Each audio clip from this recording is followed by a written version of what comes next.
military has been called to duty, to fight, and to win the first war of the 21st century.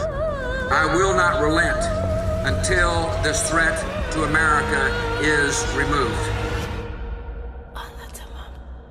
And neither will you.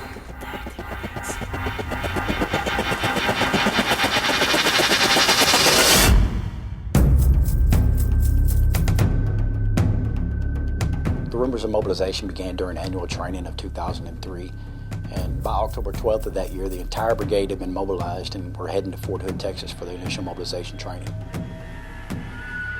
I'm talking 4,500 plus soldiers at Fort Hood. They knew that this was, sort of a milestone event for the Guard.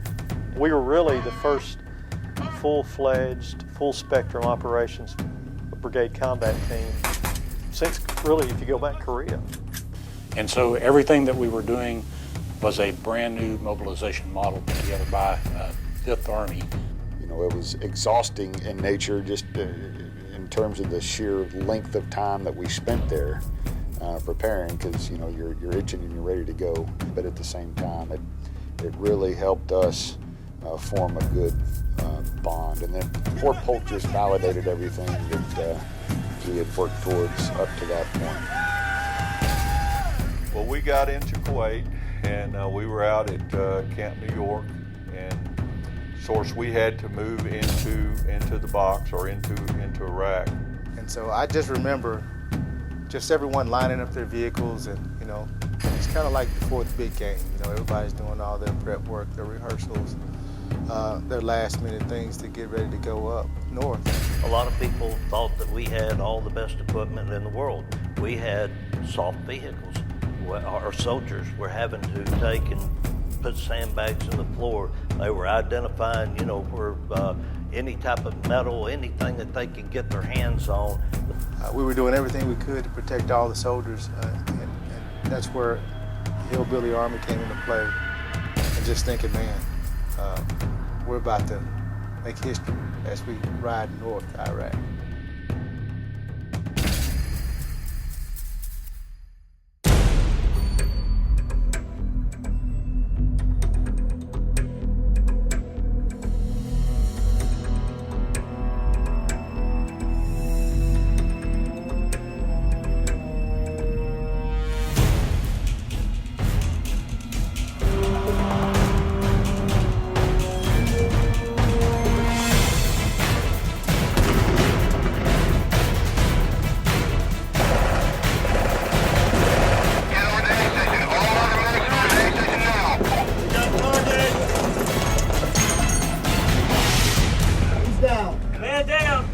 The threat had greatly elevated since the time we were at Fort Polk to our time that we spent there at Kuwait. Over half the units are attacked just even getting into Baghdad itself. So there was a big paradigm shift between what we saw in our first initial site survey and then what happened when we got on site. As we entered Baghdad, we went in the city very far until we received direct automatic weapon fire fired into our convoy. I have very strong memories of that day, those 2 days. Serial 5 had to fight their way in. An RPG came through the back wheel well of a Humvee, unarmored Humvee. One of the Oregon troopers had lost his leg, and we met a flight of him back in the Baghdad ER. All of a sudden, we're getting mortared every day, rockets coming in.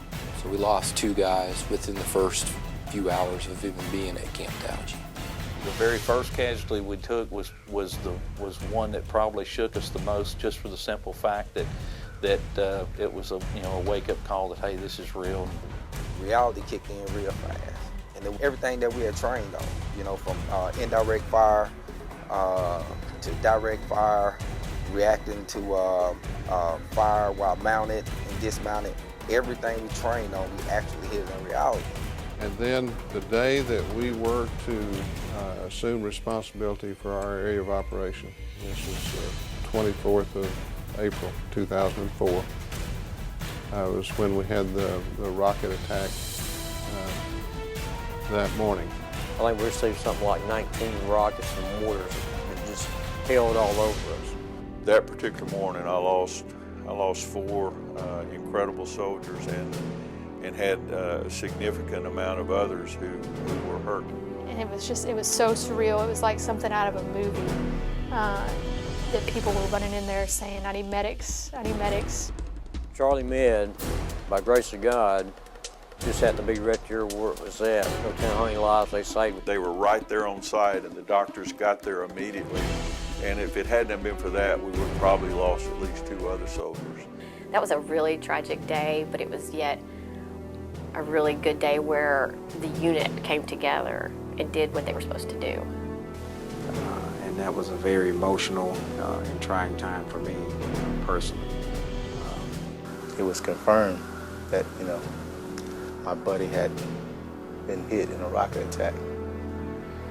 I'd lost him forever.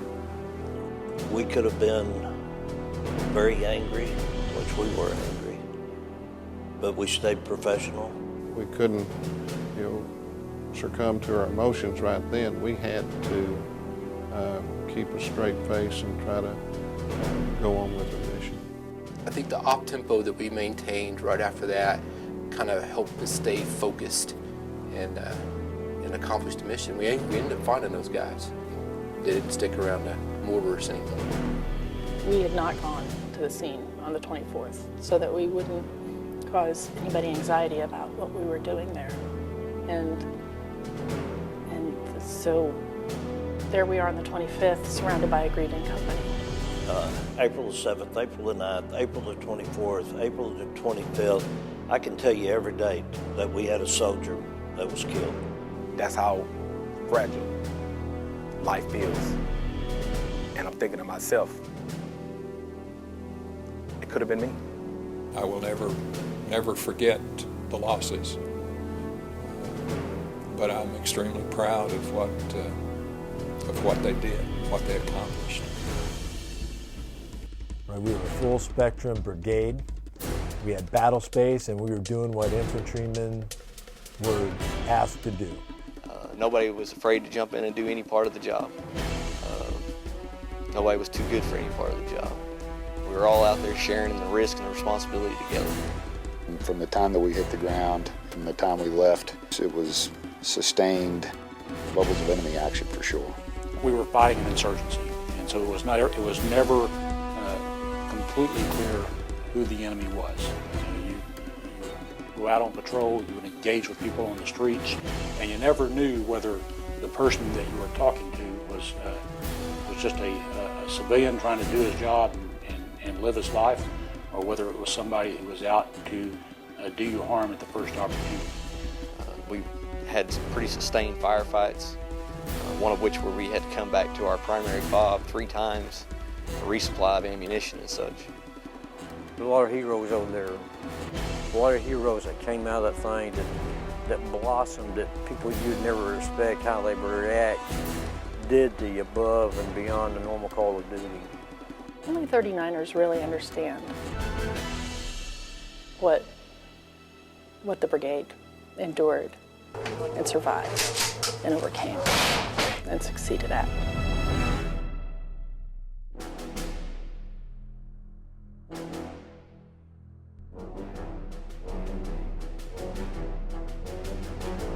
We were a part of the 1st Cav Division. We had the largest area of operation within the 1st Cav Division. We were given somewhere around 750 to 760 square kilometers of battle space to actually to patrol, to secure, to manage. Taji itself was a 6 by 6 kilometer square, so we were responsible for oversight of 81 guard towers. Just inside the wire, we would be operating one of the biggest entry control points in Iraq. We were responsible for oversight for the Iraqi National Guard battalion. We had the artillery mission set that was going on, so we were providing counterfire not just for Taji, but most of northern Baghdad. We had not only a 105 battery, we also had a platoon or two 155 howitzers that we had responsibility of. We did counter-mortar, counter-rocket patrols and found at that point in time what was one of the largest caches of indirect artillery rounds and mortar rounds, as well as some rocket rounds just south of Camp Taji. We also went out in the community setting up medical treatment and dental treatment.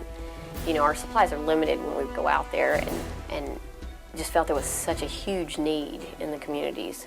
We provided sewer, water, and electrical and technical assistance to the locals. One of our major things was to try to build and extend and build confidence and relationship with the local leaders by providing those services through the military. And for them to invite us into their homes and offer us food, want us to sit down and constantly say thank you. It made us feel that we were making a difference. And then going into February and seeing that election take place and taking part in that was sort of the culmination of everything we had done for that previous year. You know, we spent some time in overwatching key polling sites, but for the most part we tried to stay out of sight, out of mind, if you will, so as not to give the perception that we were running the election. I mean, we wanted it to absolutely look like, and in large measure it was an Iraqi endeavor. Our interpreter got out and voted, and he had that purple ink on his index finger. And he got in the back with me, and he was just rubbing his finger, and I looked over him, and he just started bawling. And it just hit me right then that we made a difference in his life. For the first time in his life as an Iraqi citizen, he got to go choose who he wanted to be in power. I feel we left it better than when we first got there. And that's all we could influence, and that's all that we could control, if you will, were those 10, 11 months there on the ground. So what happened after that, it's up to debate. But while we were there, I absolutely feel we made it better. If you analyze the patrol reports and the after-action reviews and the amount of miles driven, the tonnage of weapons and explosives confiscated, the number of enemy detained, rolled up, if you will, the number of patrols conducted from Tarmiya all the way down through Taji, down to the Adamiyah area, across the river with our guys from 1st 153 that were attached to the Grey Wolf Brigade. I mean, our guys were out doing some heavy lifting. Whatever task we were given, they found a way to make it happen. They found a way to succeed.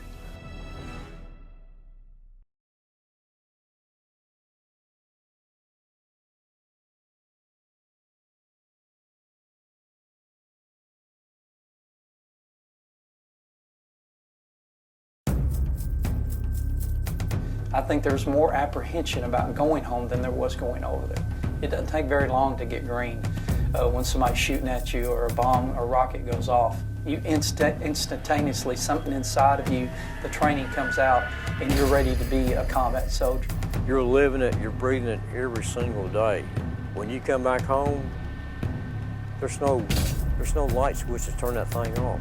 Some of the pictures still play in your head, like a movie or a video, and if that still bothers you, if you haven't come to terms with that, then you still need to go to a counselor. It's not over, and it's never going to change. It just makes it easier being able to talk to somebody about it and not relive those experiences, but just tell them, how you feel.